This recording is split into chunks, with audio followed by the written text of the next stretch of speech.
Mazarin avait l'esprit grand, prévoyant, inventif, le sens simple et droit, le caractère plus souple que faible et moins ferme que persévérant. Sa devise était « Le temps est moi ». Il se conduisait non d'après ses affections ou ses répugnances, mais d'après ses calculs. L'ambition l'avait mis au-dessus de l'amour-propre, et il était d'avis de laisser dire pourvu qu'on le laissât faire. Aussi était-il insensible aux injures et n'évitait-il que les échecs. Ses adversaires n'étaient pas même des ennemis pour lui. S'il se croyait faible, il leur cédait sans honte. S'il était puissant, il les emprisonnait sans haine. Richelieu avait tué ceux qui s'opposaient à lui. Mazarin se contenta de les enfermer. Sous lui, l'échafaud fut remplacé par la Bastille. Il jugeait les hommes avec une rare pénétration, mais il aidait son propre jugement du jugement que la vie avait déjà porté sur eux. Avant d'accorder sa confiance à quelqu'un, il demandait « Est-il heureux ?» Ce n'était point de sa part une aveugle soumission aux chances du sort. Pour lui, être heureux signifiait avoir l'esprit qui prépare la fortune et le caractère qui la maîtrise. Il était incapable d'abattement et il avait une constance inouïe malgré ses variations apparentes. Résister dans certains cas et à certains hommes ne lui paraissait pas de la force, mais de la maladresse. Aussi, ce qu'il cédait, c'était pour la reprendre, et lorsqu'il partait, c'était pour revenir. Un de ses plus spirituels antagonistes, La Rochefoucauld, a dit de lui qu'il avait plus de hardiesse dans le cœur que dans l'esprit, au contraire du cardinal de Richelieu, qui avait l'esprit hardi et le cœur timide.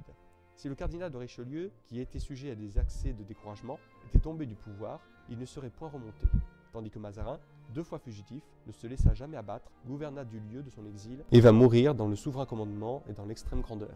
Mazarin poursuivit l'affaiblissement de la maison d'Autriche, malgré les difficultés intérieures qu'il rencontra. La minorité de Louis XIV fut troublée, ainsi que l'avaient été jusqu'alors toutes les minorités. La France, courbée sous la main de Richelieu, se détendit comme un ressort longtemps comprimé. La Fronde éclata. Elle ne fut pas sans un essai de réforme, mais un mouvement de caractère. Les anciens intérêts des diverses classes n'étaient plus assez forts et l'intérêt général du pays n'était pas devenu encore assez distinct pour qu'il y ait eu une véritable guerre civile ou une révolution sérieuse. Le coadjuteur ne pouvait pas refaire la Ligue. Le prince de Condé recommençait le duc de Guise et le Parlement remplaçait la royauté.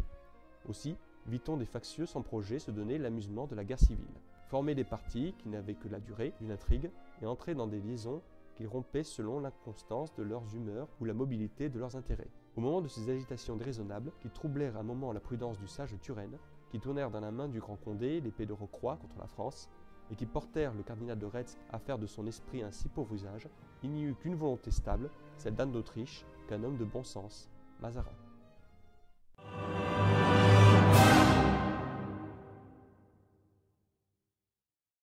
Si vous aussi vous avez apprécié cette vidéo et si vous pensez comme Napoléon, l'histoire est un mensonge que personne ne conteste. Je vous invite à laisser votre avis, liker la vidéo, vous abonner à la chaîne et pourquoi pas partager cette vidéo. Merci.